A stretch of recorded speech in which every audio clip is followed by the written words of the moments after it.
The cold distance. The wind swept across the open prairie like a lonely song, dragging dust and memory over the fences of Rowan Ranch.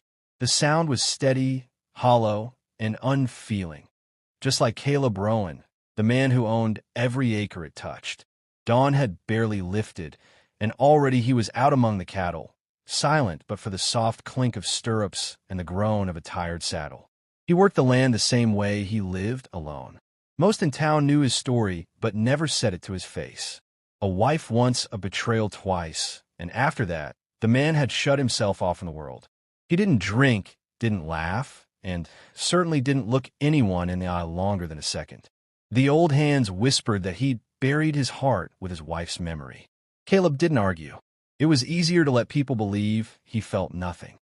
At the far edge of his property stood a small cottage, white once, now faded to the color of bone. Eleanor Wade lived there, the widow of a man who'd gambled away her pride and her peace long before dying in a roadside wreck. She kept to herself, too, tending a garden that never quite bloomed and feeding stray cats that came and went like ghosts. To Caleb, she was a quiet figure he passed sometimes on horseback. Nothing more. But to the town, she was a tragic curiosity, another heart cracked by betrayal.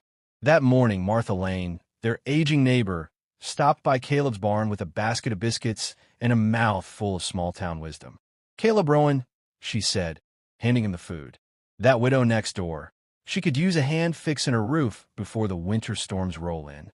Caleb didn't look up from tightening the harness. "Ain't my concern." Martha sighed. "You've got hands. She's got holes in her roof. Sometimes the Lord expects us to meet halfway." Caleb didn't reply. He simply took the basket, nodded once, and watched her walk away. That night, he found himself riding out toward Eleanor's property with a cart of hay and lumber. He told himself it was neighborly obligation, not kindness. When he arrived, she was kneeling by the porch, mending a broken crate. The light from her window cast her in faint gold. She looked up, startled when he approached.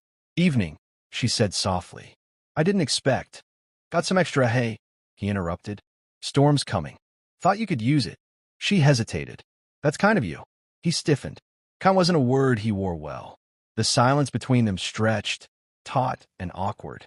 Then, without meeting her gaze, he muttered under his breath, almost like a defense, "You ain't worth loving." The words hung in the air, sharp and raw. She froze, her hands trembling slightly before she forced them still. Caleb felt the sting himself the moment they left his mouth, but pride held him steady.